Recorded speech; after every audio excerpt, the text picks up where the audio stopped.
The Karnak temple complex, commonly known as Karnak, comprises a vast mix of decayed temples, chapels, pylons, and other buildings. Building at the complex began during the reign of Senusret I in the Middle Kingdom and continued into the Ptolemaic period. Although most of the extant buildings date from the New Kingdom, the area around Karnak was the ancient Egyptian Ipit Isut and the main place of worship of the 18th dynasty Theban triad with the god Amun as its head. It is part of the monumental city of Thebes. The Karnak complex gives its name to the nearby, and partly surrounded, modern village of El Karnak, 2.5 kilometers north of Luxor. Overview. The complex is a vast open-air museum, and the second largest ancient religious site in the world, after the Angkor Wat Temple of Cambodia. It is believed to be the second most visited historical site in Egypt. Only the Giza pyramids near Cairo receive more visits. It consists of 4 main parts, of which only the largest is currently open to the general public. The term Karnak coffin is understood as being the precinct of Amun-Ra only, because this is the only part most visitors see. The 3 other parts, the precinct of Mut, the precinct of Monchu, and the dismantled temple of Amenhotep IV, are closed to the public. There are also a few smaller temples and sanctuaries connecting the precinct of Mut, the precinct of Amun-Re, and the Luxor temple. The precinct of Mut is very ancient, being dedicated to an earthen creation deity, but not yet restored. The original temple was destroyed and partially restored by Hatshepsut, although another pharaoh built around it in order to change the focus or orientation of the sacred area. Many portions of it may have been carried away for use in other buildings. The key difference between Karnak and most of the other temples and sites in Egypt is the length of time over which it was developed and used.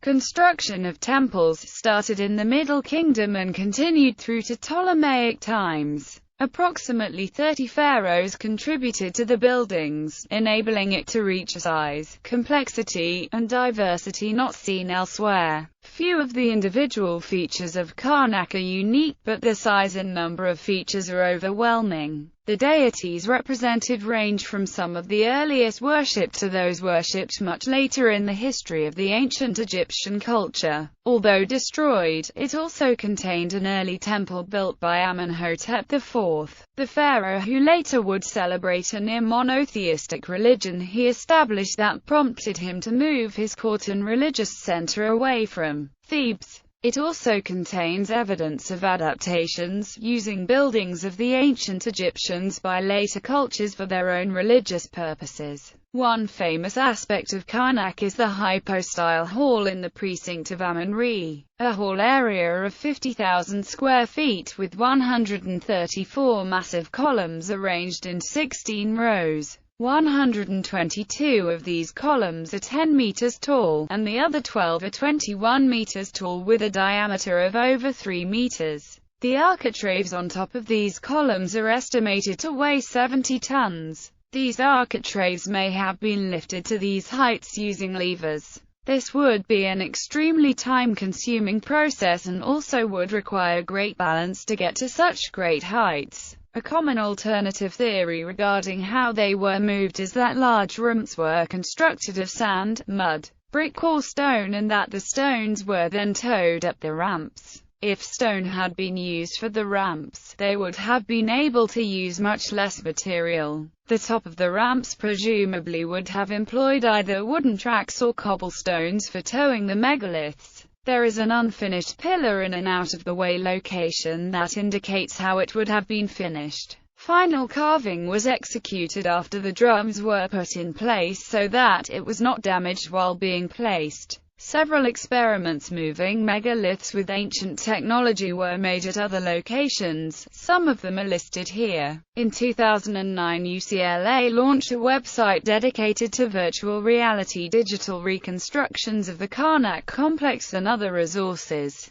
The sun god's shrine has light focused upon it during the solstice. History. The history of the Karnak complex is largely the history of Thebes and its changing role in the culture. Religious centers varied by region, and with the establishment of the current capital of the unified culture that changed several times. The city of Thebes does not appear to have been of great significance before the 11th dynasty, and previous temple building here would have been relatively small, with shrines being dedicated to the early deities of Thebes, the earth goddess Mut and Montu. Early building was destroyed by invaders. The earliest known artifact found in the area of the temple is a small, 8-sided temple from the 11th dynasty, which mentions Amun-Re. Amun was long the local tutelary deity of Thebes. He was identified with the ram and the goose. The Egyptian meaning of Amun is hidden, or the hidden god. Major construction work in the precinct of Amun-Re took place during the 18th dynasty, when Thebes became the capital of the unified ancient Egypt.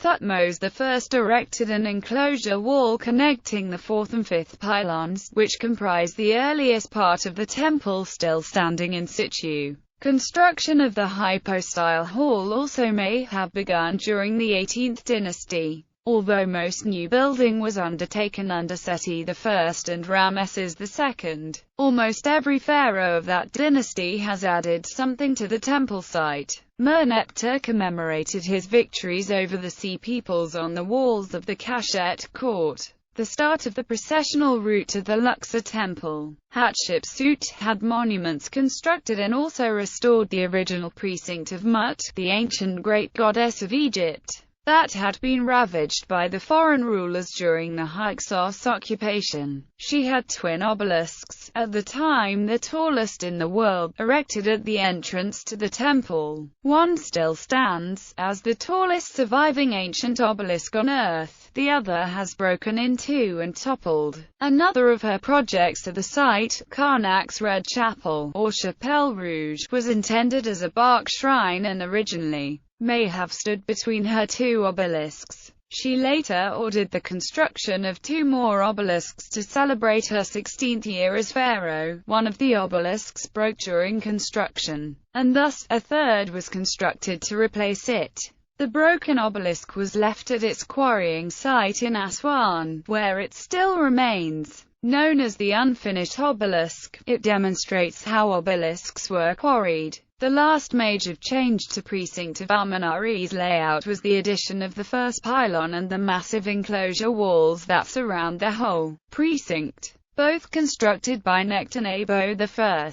In 323 AD, Constantine the Great recognized the Christian religion, and in 356 Constantius II ordered the closing of pagan temples throughout the empire. Karnak was by this time mostly abandoned, and Christian churches were founded among the ruins. The most famous example of this is the reuse of the festival hall of Thutmose III's central hall, where painted decorations of saints and Coptic inscriptions can still be seen. European knowledge of Karnak, the bee's exact placement, was unknown in medieval Europe, though both Herodotus and Strabo give the exact location of Thebes and how long up the Nile one must travel to reach it. Maps of Egypt, based on the 2nd century Claudius Ptolemaeus' mammoth work Geographia, had been circling in Europe since the late 14th century, all of them showing the bee's location. Despite this, several European authors of the 15th and 16th century who visited only Lower Egypt and published their travel accounts, such as Jews van Gistler or André Tevet,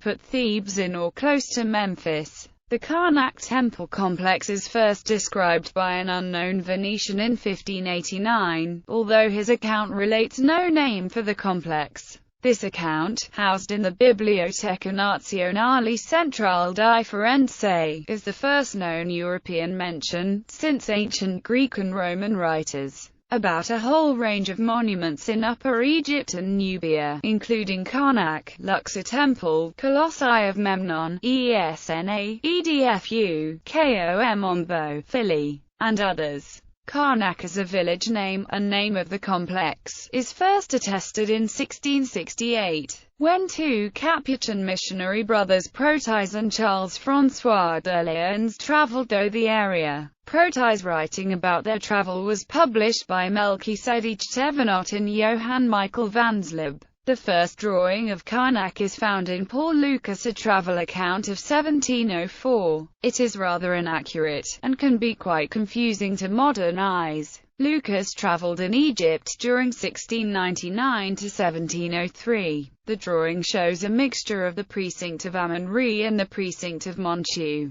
based on a complex confined by the three huge Ptolemaic gateways of Ptolemy III Euergetes, Ptolemy IV Philopator, and the massive 113 meters long, 43 meters high and 15 meters thick, first pylon of the precinct of Amun-Re. Karnak was visited and described in succession by Claude Sicard and his travel companion Pierre-Laurent Pincher, Granger, Frederick Lewis Norden, Richard Pocock, James Bruce, Charles Nicholas Sigisbert Sonny Niedermanoncourt, William George Brown, and finally by a number of scientists of the Napoleon expedition, including V. von Dennen, during 1798 to 1799. Claude Etienne Savary describes the complex rather detailed in his work of 1785, especially in light that it is a fictional account of a pretended journey to Upper Egypt, composed out of information from other travelers. Savary did visit Lower Egypt in 1777 to 78, and published a work about that too. Main parts.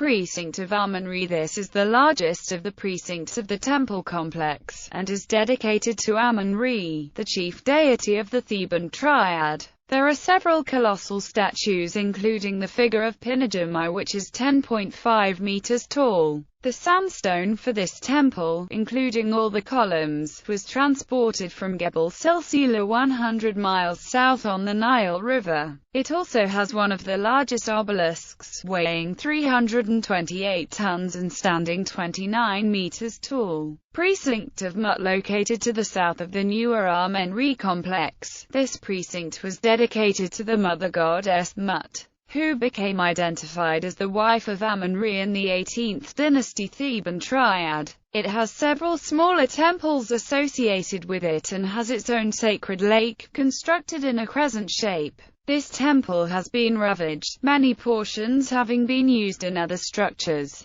It is not open to the public. 600 black granite statues were found in the courtyard to her temple. It may be the oldest portion of the site. In 2006, Betsy Bryan, an archaeologist with Johns Hopkins University, excavating at the Temple of Mut, presented her findings about one festival that included illustrations of the priestesses being served to excess and its adverse effects being ministered to by temple attendants. Participation in the festival was great, including the priestesses and the population. Historical records of tens of thousands attending the festival exist. These findings were made in the Temple of Mut because when Thebes rose to greater prominence, Mut absorbed the warrior goddesses, Sekhmet and Bast, as some of her aspects. First Mut became Mut Wajet Bast, then Mut Sekhmet Bast, then Mut also assimilated Menhit, another lioness goddess, and her adopted son's wife, becoming Mut Sekhmet Bast Menhit, and finally becoming Mut Nekbet. Temple excavations at Luxor discovered a porch of drunkenness built onto the temple by the pharaoh Hatshepsut during the height of her 20-year reign. In a later myth developed around the annual drunken Sekhmet festival, Ra, by then the sun god of Upper Egypt, created her from a fiery eye gained from his mother, to destroy mortals who conspired against him. In the myth, Sekhmet's bloodlust was not quelled at the end of battle and led to her destroying almost all of humanity. So Ra had tricked her by turning the Nile as red as blood so that Sekhmet would drink it. The trick, however, was that the red liquid was not blood, but beer mixed with pomegranate juice so that it resembled blood, making her so drunk that she gave up slaughter and became an aspect of the gentle Hathor. The complex interweaving of deities occurred over the thousands of years of the culture. Precinct of Monchu. This portion of the site is dedicated to the son of Mutton Amun-Re, Monchu, the war god of the Theban triad. It is located to the north of the Amun-Re complex and is much smaller in size.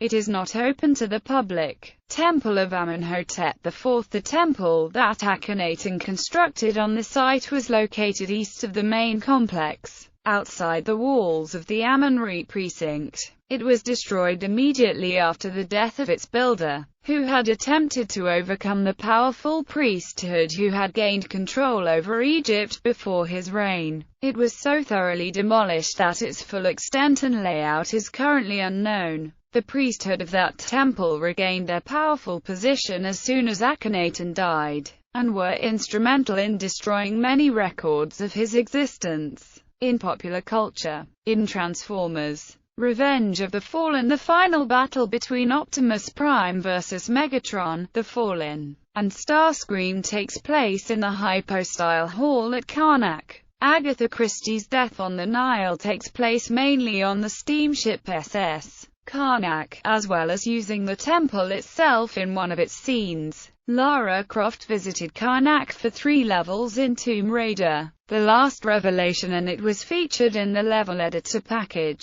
In the movie The Mummy Returns, Karnak is one of the places Rick O'Connell and the others must go to, in order to ultimately reach the Scorpion King. The British symphonic metal band Balsagoth have a song called Unfettering the Hoary Sentinels of Karnak. The first-person shooter Power Slave is set in and around Karnak. The first part of the modernist long poem trilogy by H.D. is dedicated for Karnak 1923. Karnak is featured as a location for exploration in the PC game The Sims 3: World Adventures. Karnak is featured as a location in the PC game Serious Sam. Karnak is featured in the James Bond movie The Spy Who Loved Me. According to the Stargate SG-1 episode Serpent's Song, Apophy's host was a scribe in the Temple of Amun at Karnak. In the original Battlestar Galactica series, The Lost Planet of the Gods, Part 2, some shots of the pyramids at Kobol were actually filmed at the site of the Great Temple at Karnak in the Pyramids of Giza, in Egypt. In the Big Finish Doctor Who audio play The Church and the Crown, Erimemeshin Teperim introduces herself as Princess Erimem of Karnak at the court of King Louis XIII of France.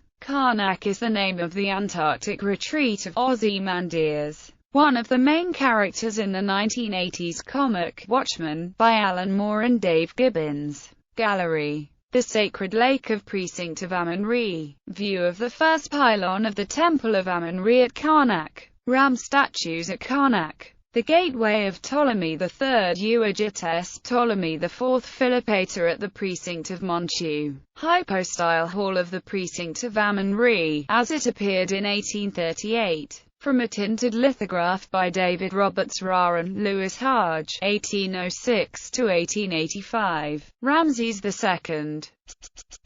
Scarab, Egypt, Karnak. Gate and Pylon, N.D., Brooklyn Museum Archives. Egypt, Karnak. Great Statues, N.D., Goodyear, Brooklyn Museum Archives.